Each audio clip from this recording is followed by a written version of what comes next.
sa Kapitolyo ang mga mananaog sa Sugbusog program sa kagamhanan sa lalawigan sa Sugbo nga gilusa ni Gobernador Gwen Garcia taliwa sa COVID-19 pandemic.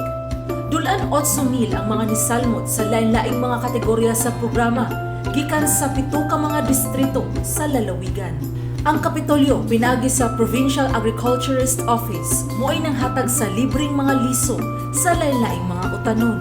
Matud ni Gobernador Garcia, ang liso nga gitisok o giatiman gamit ang tubig o organic fertilizer nagpahinumdum nga dunay kinabuhi o paglaom alang sa tanan taliwa sa hulga sa COVID-19. Ang maong kinabuhi milambot o pagbunga na sa palya, pagbunga na sa taong, pagbunga na sa kamatis, muhatag og kinabuhi sa mga nag-atiman.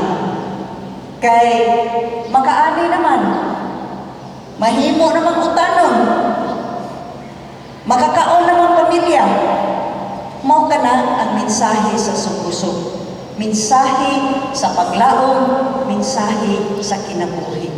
Nga maanindot gayon di ay ang kinabuhi. Kung kita dili mawad-an o paglaom o kung kita mag-ugig lamang. Ana gayon kanunay ang Diyos sa langit nga magtanaw kanato o mutabang kanato. Sigon ni Deputy Speaker Pablo John Garcia nga sa matag krisis, adunay kahigayunan nga nagpahipi diin dihang niigo ang COVID-19 pandemic.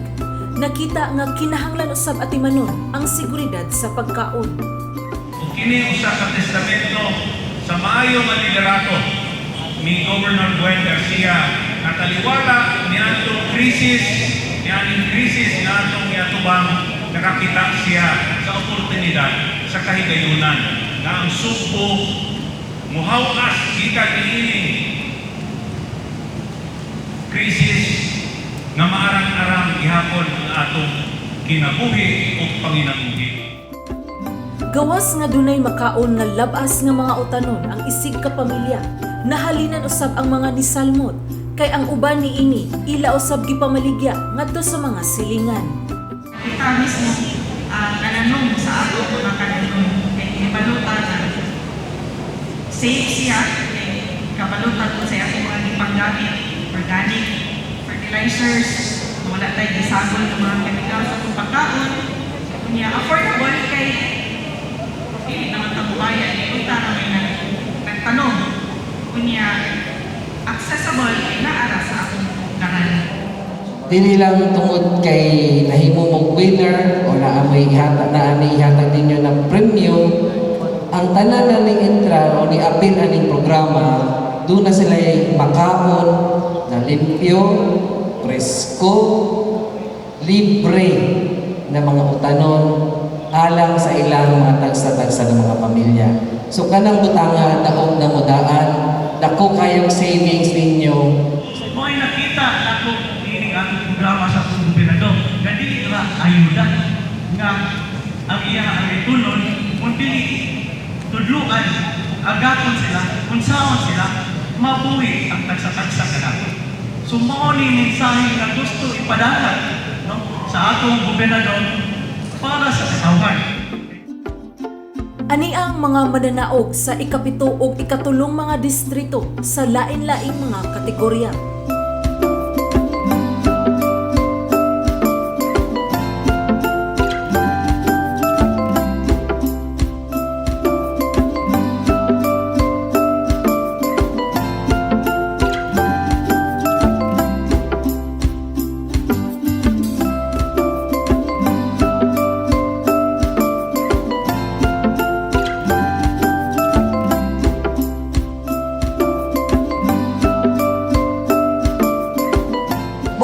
Congratulations kaninyong tanan. Kay naningkamot yun mo.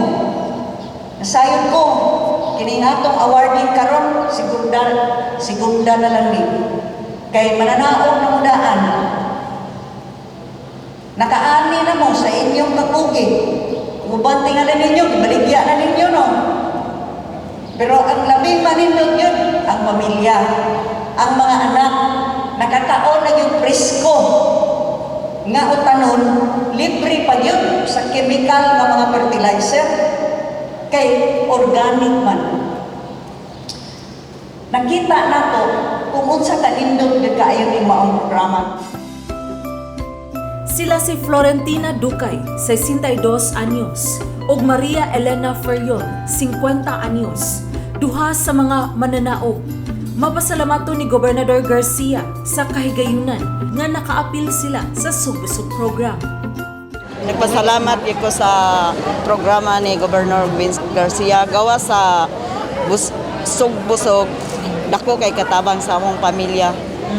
Nakatabang ni Squan, agni pagid sa mga silingan nga wala sila planong mahimo garden tungod sa kanindot o daghan sa mi nga harvest nga maayong mga produkto nadasig sila paghimo na sa Ako gina sa silang kanang awhag ba nga maayo yun nga mananom kay usabaya sa nakakuan sa atoang pamilya bitaw dili ta magkalisod-lisod nga dili ta kapamalit sa merkado kay na naman tay kaugalingon nga tanom.